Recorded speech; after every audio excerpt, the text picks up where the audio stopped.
Good evening everyone. આજે હું ગુજરાતીમાં વાત કરવાની છું. મારા જૂના વર્કના દિવસોને યાદ કરીને ગુજરાતીમાં વાત કરવાની છું. ક્યાંક 2-4 શબ્દ હિન્દીના કે અંગ્રેજીના આવે તો ચાલશે. મારા બાજી હંમેશા એવું કહેતા કે કસોટી પ્રભુ એની જ કરે જેને માટે પ્રભુને ખાતરી હોય કે આ કસોટીમાંથી પાર ઉતરશે. એટલે કસોટી થવી એ એવું માનવાનું કે આપણે પ્રભુની નજીક છીએ, પ્રભુને આપણા પર ભરોસો છે, ખાતરી છે કે આ તો પાર ઉતરશે જ. એટલે એવું માનવાનું શરૂ કર્યું બહુ નાનપણથી કે આપણે તો ચોઝન વન. જો કસોટી આવે તો આપણે પ્રભુના વાલા, આપણે પ્રભુના નજીક. એટલી બધી ધાર્મિક નથી, આધ્યાત્મિક છું, પણ મારા બાજી જે આજે 99 વર્ષે પણ અડીખમ છે, એમની નાનપણમાં આપેલી સલાહ મને આજે પણ યાદ કે કસોટી એની થાય કે જે પ્રભુની નજીક હોય. આ વાત એટલે કરી કે આજે હું વાત કરવાની છું ઘણા બધા ફિલ્ડમાંથી કે ઘણા બધા ક્ષેત્રોમાંથી કે કેવી રીતે મારા અભ્યાસક્રમો અને પછી કારકિર્દીમાં આગળ વધી અને કેવી કસોટીઓ આવી. કસોટીઓ આવી તો ખરી, પણ એને પાર પણ કરી. આ પ્રસ્તાવના એટલા માટે કે કસોટીની વ્યાખ્યા બંધાઈ જાય કે કસોટી એ ખરાબ નથી. કસોટી એટલે ભગવાનની, પ્રભુની નજીક હોવું એ છે. મારું નામ સુષમા ઓઝા અને હું એક નાના ગામડાની પેદાઈશ. મારા બાપુજી ગાંધીયન. મારા બાપુજીએ ચળવળમાં, સ્વરાજ મેળવવાની ચળવળમાં ભાગ લીધેલો. ડૉક્ટર. આઝાદી મળી, સુરતની સરસ મજાની નોકરી છોડીને પંચાયતી રાજનું 3rd ટાયર સ્વીકાર્યું. એટલે ગામડાઓમાં બદલી થાય અને ગામડાઓમાં નોકરી થાય. એટલે ગામડામાં જ જન્મ. સાવ શુક્લકડી હતી એવું મેં સાંભળ્યું છે કે બિલકુલ દુબળી પાતળી. પેલી કસોટી એ કે સરકારી નોકરી એટલે બદલીઓ થાય. એટલે ગામમાં જઈએ, થોડી બેનપણીઓ થાય, ભણવાનું જરાક સરળ થાય, ત્યાં બદલી થાય. એ જમાનામાં એવું હતું કે બાપુજીએ ચળવળની સાથે સાથે સમાજ સેવાનું પણ કામ કરેલું. એટલે જે ગામમાં જઈએ ને ત્યાં લાઇટ ન હોય, બાપુજીના લીખાપટ્ટી થાય અને લાઇટ આવે અને બદલી થઈ જાય. એટલે 2 વસ્તુ ખટકે કે લાઇટ આવીને બદલી થઈ અને બેનપણા થયા પાક્કા અને બદલી થઈ. એ પેલી કસોટી. બીજા ગામમાં જઈએ, થોડુંક રડીએ, મજા ન આવે, પાછા શાળામાં સેટ થઈએ ત્યાં પાછી બદલી થાય. તો એવું એક ત્રાપજ નામનું ગામ, જેને બહુ કઠોરું ગામ કહેવાય. કોઈ એવું કે કોઈને દુશ્મનને કંઈ કહેવું હોય કે શ્રાપ આપવો હોય તો એવું કહેવાય કે ત્રાપજમાં જા, એવું ગામ. પણ એવું તો મને હમણાં ખબર પડી. મને તો ત્રાપજ બહુ વાલું લાગતું હતું, કારણ કે ત્યાં મારું પ્રાથમિક શિક્ષણ થયું. ત્રાપજમાં 5મા ધોરણમાં શિક્ષકોએ કીધું કે આપણે 2 વર્ષમાં એક કસોટી આપવાની છે. રોજ તો પરીક્ષાઓ થયા કરે ને મજા કરીએ, પણ 7મા ધોરણમાં આપવાની છે એવું 5મા ધોરણમાં કીધું હતું. ધ્યાન નહોતું આપ્યું. પછી એક દિવસ અચાનક જ કે આપણે તળાજા જવાનું છે પરીક્ષા આપવા માટે અને આટલા લોકોને લઈ જવાના છે. એ કસોટી હતી. એનું નામ તો કશું એવું હતું કે તેજસ્વી વિદ્યાર્થીઓને શિષ્યવૃત્તિ માટેની કસોટી. રમતા રમતા આપી આવ્યા ને પસંદગી પામી ગયા. તો પછી ભાવનગરમાં ભણવા આવવાનું થયું. એક નાના એવા ગામડામાં જ્યાં ગુજરાતી મીડિયમની સરકારી શાળામાં એના માટે એક શબ્દ છે ધૂળીની શાળા. એમાં ભણતા ભણતા શહેરમાં આવવાનું થયું. ભાવનગર અત્યારે તો નાનું દેખાય, પણ ત્રાપદથી આવવા માટે તે મોટું શહેર હતું. ઘરશાળામાં એડમિશન લીધું, કારણ કે એમાં એવું હતું કે સિલેક્ટેડ સ્કૂલમાં જ ભણીએ તો આ શિષ્યવૃત્તિ મળે. કસોટી શરૂ થઈ ભાઈ. અમે તો ત્યાં ધૂળીની શાળામાં ગુજરાતીમાં ભણેલા, અને અહીંયા તો આપણા ક્લાસના બધા જ ચોથા ધોરણથી ત્રીજા ધોરણથી અંગ્રેજી ભણે. એટલે અંગ્રેજી ભલે વિષય તરીકે હોય, પણ મારે તો આલ્ફાબેટ ABCDથી શીખવાનું હતું. અને આ તો બધા શીખીને આવ્યા હતા. ઘણા લોકો તો ઇંગ્લિશ મીડિયમમાંથી આવેલા હતા, કારણ કે ત્યારે એક નવો અભ્યાસક્રમ આવતો હતો. જે લોકો અમારા જમાનાના છે અને ખબર છે કે 10+2 પેલી બેચમાં હોવું એટલે શું, અભ્યાસક્રમ બદલાયા કરે. તો માંડ 4-5 મહિને ધક્કા મારતા મારતા આલ્ફાબેટ શીખી અને ક્લાસની સાથે થયા. એની વચ્ચે બીજી બધી કસોટીઓ આવી. નવનિર્માણનું એક આંદોલન આવ્યું, એટલે શાળાઓ બંધ થાય ત્યારે શું કરવું. પણ એની વચ્ચેની એક સરસ મજાની વાત કહી દો કે પેલા નાનકડા એવા ફલકમાંથી, એટલે ખાબોચિયામાંથી મોટા તળાવમાં આવે ને જેવી મજા આવે ને એવી મજા મને તો આવતી હતી. કસોટીઓ ઘણી હતી, પણ એમ થાય કે આ પણ કરી લઉં, આ પણ કરી લઉં, પેલું પણ કરી લઉં. NCC જોઈન કરી દીધું, સ્વિમિંગ શીખવાનું શરૂ કરી દીધું, બાસ્કેટબોલ રમવા માંડી. ભલે ને પાતળી સરખી હતી પણ ઊંચી હતી. કબડ્ડી કરું. અને સૌથી અગત્યની વાત શું ખબર છે કે ત્યાં તો એક નાનકડી કદાચ 200-300 પુસ્તકોનું પુસ્તકાલય હતું ગામડામાં, ત્રાપજમાં. અને અહીંયા તો સ્કૂલની લાઇબ્રેરી, એની ઉપરાંત જેણે ભાવનગરનું નામ સાંભળ્યું છે કે જાણ્યું છે, 2 મોટી લાઇબ્રેરી, પુસ્તકાલય, બાર્ટન અને ગાંધી સ્મૃતિ. આપણે ત્રણેયના સભ્યપદ લઈ લીધા.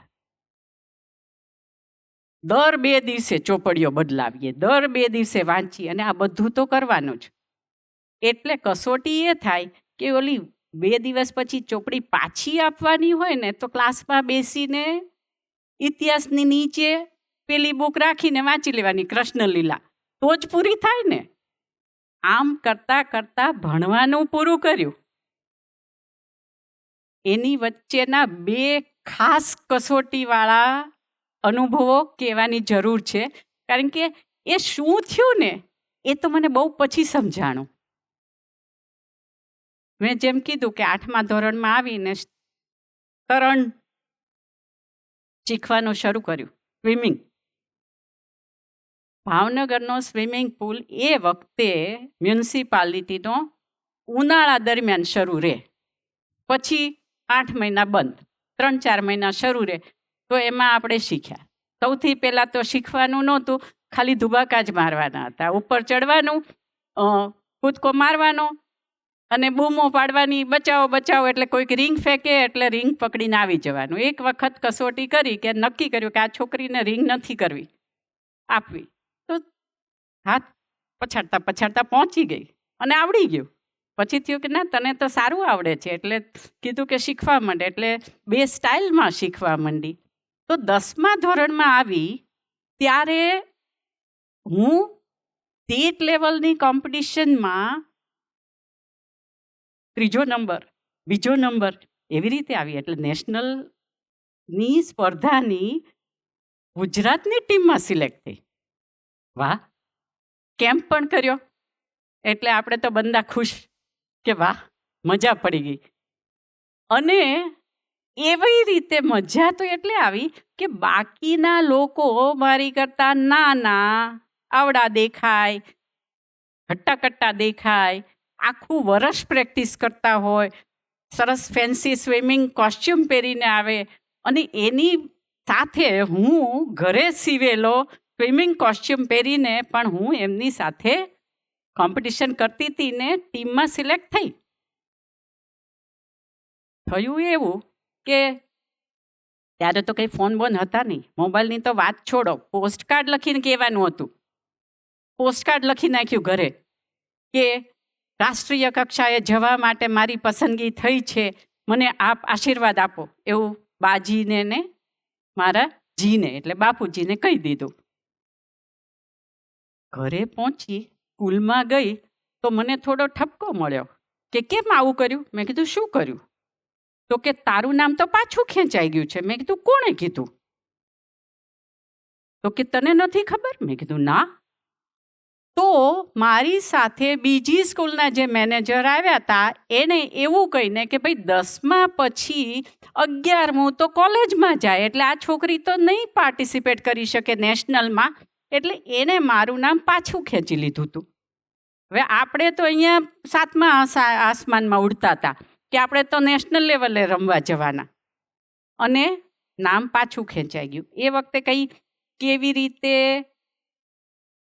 ખીજાવું, કેવી રીતે આની સામે ફાઇટ કરી, એવું તો કંઈ આવડતું નહોતું, એટલે પાછા બેસી ગયા. એ જ વર્ષે બીજો એક અનુભવ થયો. મેં કીધું ને કે જેવું નવું નવું શીખવા માટે એનસીસી પણ જોઈન કર્યું હતું. તો એનસીસીના રિપબ્લિક ડે પરેડ માટે સિલેક્ટ થઈ હતી. પ્રી આરડીસી કેમ્પમાં જતાં પહેલાં સ્ટેટ લેવલનો કેમ્પ થાય એ પણ કર્યો. ગુજરાતની બેસ્ટ કેડેટ. મોર્સ કોડમાં નંબર 1, ફર્સ્ટ એડમાં નંબર 1. અને કોઈ અંગત દ્વેષને લીધે ટ્રેનમાં બેસી ગઈ દિલ્હી જવાની, ત્યાં સુધી ઓથોરિટી લેટર નહીં આવ્યો, એટલે અમદાવાદથી આગલા સ્ટેશને ઉતરીને મારે પાછું આવવું પડ્યું. અને એનો જે ઝટકો લાગ્યો એ ઓલો સ્વિમિંગનો ને આ ભેગો થઈને એવો ઝટકો કે ન ખાવામાં ધ્યાન લાગે, ન ભણવામાં ધ્યાન લાગે, ન કશું ધ્યાન લાગે, અને આમ ન ધારીએ ને તોય આંખમાંથી પાણી નીકળે. આ બધું જ્યારે અમેરિકામાં LCS ડબલ્યુની તૈયારી કરતી હતી ને, લાઇસન્સિંગ ઇન ક્લિનિકલ સોશિયલ વર્કની, ત્યારે ખબર પડી કે આને તો ડિપ્રેશન કહેવાય. 10મા ધોરણમાં ડિપ્રેશન થઈ ગયું હતું, બોલો. અને છતાંય ધક્કો મારતા મારતા 11મું 12મું કર્યું ને પછી નક્કી કર્યું કે ભાવનગરમાં તો ભણવું જ નથી. એ જ બધા માણસો અને એ જ વસ્તુઓ યાદ કર્યા કરે, એટલે MS યુનિવર્સિટીમાં ભણવા આવીને બીજી કસોટી. ગામડાની ધૂળી નિશાળમાંથી આવીને ઘરશાળામાં ભણી. ઘરશાળા બહુ સરસ શાળા, ખૂબ બધી પ્રગતિ કરી, ખૂબ ક્લાસના વિદ્યાર્થીઓ અને ખાસ કરીને અમારા પ્રિન્સિપાલનો ખૂબ સપોર્ટ. આટલે સુધી વધી અને વડોદરા આવી. મીડિયમ ઓફ ઇન્સ્ટ્રક્શન તો એ અંગ્રેજી ભાઈ. આપણે તો માંડ અંગ્રેજી એક વિષય તરીકે ધક્કા મારતા મારતા આગળ આવ્યા હતા. સારા માર્કે પાસ થઈ હતી 10મામાં ને 12મામાં, એવું નહોતું. પણ MS યુનિવર્સિટીમાં આવ્યા, અંડર ગ્રેજ્યુએટ જ્યારે કરતી હતી ત્યારે MCQ વાળી બધી જ પરીક્ષામાં આપણે A+ ને O+ આવે, પણ જેવું સબ્જેક્ટિવ લખવાનું આવે તે આપણો સ્પીડ ધીરી થઈ જાય, એટલે C+ આવે, B- આવે, એમ કરતાં કરતાં ધક્કો મારતા મારતા સારા ગ્રેડથી ગ્રેજ્યુએશન પૂરું કર્યું ને પછી MSWમાં દાખલ થઈ. MSWમાં પણ ઉપર નીચેની એવી નાની મોટી ઘણી કસોટીઓ આવી. એમાં એક કસોટી મને બહુ યાદ છે કે મારા ઘરમાં હું સૌથી નાની, ભાઈઓ બહેનોમાં સૌથી નાની, એટલે આપણે કંઈ એવું દુઃખદાયક કશું જોયું ન હોય, કોઈ એવા મૃત્યુ જોયા ન હોય. અને પહેલી ટર્મનું પહેલા સેમેસ્ટરનું ફિલ્ડ વર્ક મારું બર્ન્સ વોર્ડમાં, પ્લાસ્ટિક સર્જરી વોર્ડ અને burns ward. Medical psychiatric social વર્કમાં આ ફિલ્ડ વર્ક યુઝ્યુઅલી 3rd સેમેસ્ટરમાં આપે, પણ એ વખતે કંઈ આગળ પાછળ થયું હતું તો બધાને એમ કે આ છોકરી તો પાર પાડી શકશે, એમ કરીને મને પહેલા સેમેસ્ટરમાં મળી ગયું. પહેલી વખત આટલા નજીક મૃત્યુ જોયા. આજે તમે રેપો બિલ્ડ કરો, યંગ છોકરી બળીને આવી હોય, ઘરવાળા કશું કહેતા હોય, સાસરાવાળા કશું કહેતા હોય, છોકરી મારી સાથે આત્મીયતા કેળવે ને મારા કાનમાં કશું કહે, અને મને એવું થાય કે ના ના આપણે તો મદદ કરવાની છે, એનું સ્ટેટમેન્ટ હું પોલીસ સાથે પહોંચાડીશ જ. અને તમે બીજે દિવસે એકાત્રા હતું અમારું ફિલ્ડવર્ક, ત્યાં પહોંચો ને ખબર પડે કે અરે એ તો બચી જ નથી. એક અઠવાડિયામાં 3-4 મૃત્યુ જોયા, હચમચી ગઈ. પણ મારા સુપરવાઇઝર બહુ સરસ હતા. એણે કીધું કે બેટા આ તો શીખવાનું છે. અને આવી જ રીતે સ્ટ્રોંગ થતી ગઈ. અને એક વાત, કીર્તિની વાત થોડી કરવાની છે ને કસોટીની સાથે સાથે. MSW પૂરું કર્યું ત્યારે ઓવરઓલ બેસ્ટ પરફોર્મન્સનો અવોર્ડ મળ્યો. પહેલા વર્ષનો પણ અવોર્ડ મળ્યો તો બેસ્ટ પરફોર્મન્સનો. અને હજી તો ખબર પડે કે આપણે થોડુંક મજા કરીએ, આ કરીએ, ત્યાં તો નોકરીએ લાગી ગયા. પેલા 5 મહિના પગાર નહીં મળ્યો, કારણ કે ગ્રાન્ટ નહોતી આવી. એટલે પેલા બાપુજીને જે આપણે સંસ્કાર હતા ને, ભૂખ હડતાલ ઉપર ઉતર્યા. મારા જ પ્રોફેસરો કે શું કામ ચિંતા કરે છે, હું તને પૈસા આપું. મેં કીધું ના, મને તો મારો જ પગાર જોઈએ. એમ કરી અને પગાર મેળવ્યો. કેટલો? 800 રૂપિયા મહિનાના. અને તોય એવું હતું. અને બાપુજીની શિખામણ હતી કે 10% એમાંથી બચાવવાનું. બીજી શિખામણ હતી કે કારકિર્દીની શરૂઆતમાં પહેલા વર્ષોમાં તમને જે કામ મળે, ન પૈસા જુઓ, ન કલાકો જુઓ, તમે શું જુઓ તો કે તમને કયા અનુભવો મળે છે. બીજાનું કામ પણ માગીને કરો, કોઈકને મદદ કરવાની હોય કરો, એવું કરો તો તમે વધુ શીખશો. તો મારી પેલી 3-4 જોબમાં આવું ઘણું બધું કર્યું. વધુ ને વધુ જવાબદારીઓ લીધી. એક હોસ્પિટલમાં સાયકેટ્રિક સોશિયલ વર્કર તરીકે કામ કરતી હતી. નાનું મેન્ટલ હેલ્થ સંભાળવાનું હતું. એને બદલે આખું હોસ્પિટલનું એડમિનિસ્ટ્રેશનમાં ધ્યાન આપવું, હોસ્પિટલ મેનેજમેન્ટમાં ધ્યાન આપવું, મદદ કરું, કારણ કે એડમિનિસ્ટ્રેટર છોડીને ગયા હતા. ગ્રાન્ટની એપ્લિકેશન લખું, ગ્રાન્ટના ફોલોઅપ કરું. આ કરતાં પણ આ બધું સરવાળે એ થયું કે કામ ખૂબ કર્યું. અને એ વખતે મારો પેલું બાળક પણ જન્મી ગયું હતું. એટલે પણ સુપરવાઇઝર સારા મળે, જે સારું કામ કરે એની સાથે પેલું હોય. એટલે વચ્ચે મને રજા આપે, ફીડિંગ માટે જવાની, પાછી આવું, પાછી કરું. એટલે લગભગ 14 કલાક કામ થઈ જાય વચ્ચેના ગેપ કરતાં. પણ ખૂબ શીખી. તો 35 વર્ષની ઉંમરે મને લીડરશિપ રોલ મળવા માંડ્યા. કસોટી પૂરી નથી થતી. ફેમિલીના થોડાક એવા કારણો હતા કે મારે અહીંયાની આ નોકરી, જે સરકારી બધા ભથ્થાઓ સાથે ક્લાસ 2ની પોઝિશન છે, એમાંથી રજા લઈ અને અમેરિકા જવું પડ્યું. અમેરિકા ગઈ. પહેલાં તો એવું હતું કે આવી જશું 7-8 મહિનામાં, પણ ત્યાં ગયા પછી સમજાણું કે આવું કંઈ થવાનું નથી. એટલે ત્યાંથી અહીંયા રાજીનામું મોકલ્યું અને ત્યાં ઘરની ઇમરજન્સી પહેલાં પૂરી કરી. એની વચ્ચે વોલન્ટિયરિંગ શરૂ કર્યું, કારણ કે એમને એમ તો બેસાય નહીં. અને એના બેઝ ઉપર નોકરી મળી. જરૂરિયાત હતી કાર હોવી અને લાયસન્સ હોવું. એટલે પાછી કસોટી શરૂ. અહીંયાથી તો કંઈ 4 વ્હીલ 4 વ્હીલ તો હું વાપરતી નહોતી, અને ત્યાં તો એની જ જરૂર હતી. નોકરીની પાત્રતા હતી કે તમારી પાસે ડ્રાઇવિંગ લાયસન્સ જરૂરી છે. અને આપણા કરતાં ત્યાં ઘણું સ્ટ્રિક્ટ છે. તો એમાંથી 97 માર્ક આવે ત્યારે તો તમને પ્રેક્ટિકલ પરીક્ષા દેવા મળે. પણ એ પાર કરીને કામ કરવાનું શરૂ કર્યું. પારકી ધરામાં પારકી છોકરીને કામ મળ્યું. અને મારા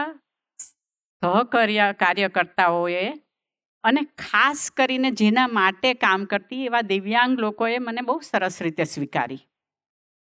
અને એને લીધે અઘરા કેસ લોડ મળે, પણ મજા આવી. અને ખૂબ શીખવાનું મળ્યું, ખૂબ પ્રેમ મળ્યો, અને નવી દિશા પણ મળી. હું કામ કરતી હતી એવા દિવ્યાંગ લોકો સાથે, અડલ્ટ લોકો સાથે, કે જે ફિઝિકલી ઘણા ઇન્વોલ્વ હોય પણ એમની મેન્ટલ કેપેસિટી સારી હોય. તો to my utter shock I could see કે એ લોકોનો ઉપયોગ ડ્રગ પેડલર તરીકે થતો હતો. કારણ કે એ લોકો પકડાય તો પણ એમનો ફિઝિકલ અપિયરન્સ અથવા તો કોઈ બોલી ન શકે, કોઈ પેલું ન કરી શકે, તો લોકઅપમાં જાય ત્યાંથી પણ છૂટી જાય. અને બીજું એક અગત્યનું કારણ કે એ લોકોને એવું લાગતું હતું કે અહીંયા અમને પોતિકા ગણે છે, પિયર સપોર્ટ જે મળે છે, પણ એ તો દુરુપયોગ થતો હતો. તો મને થયું કે આના વિશે વધુ જાણવું જોઈએ, કશુંક કરવું જોઈએ. અને એક નવી દિશા મળી. અમેરિકામાં રહેવું તો 6-8 વર્ષ વધુમાં વધુ, કારણ કે બાળકો ટીન્સમાં જાય એ પહેલાં પાછું આવવું એવું નક્કી કરેલું.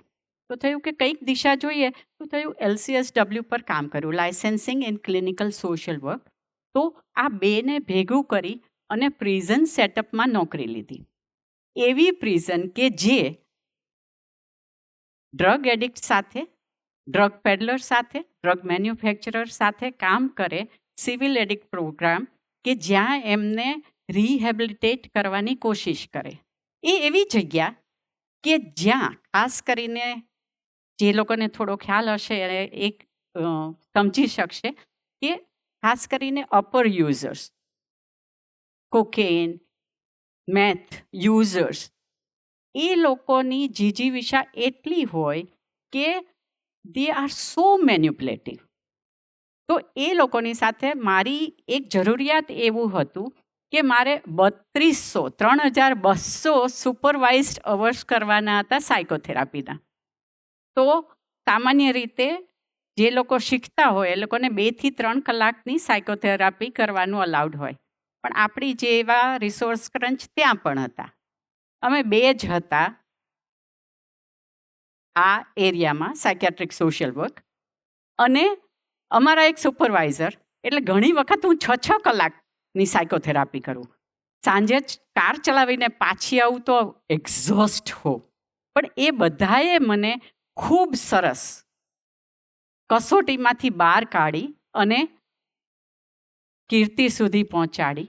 મને હિંમત શીખવી, મને ધૈર્ય શીખવ્યું, રેઝિલિયન્સ શીખવી, અને એમાંથી પાછા આવીને કેવી રીતે નોર્મલ લાઈફ જીવવી એ પણ શીખવ્યું. જેવું નક્કી કર્યું તે પ્રમાણે પાછી આવી.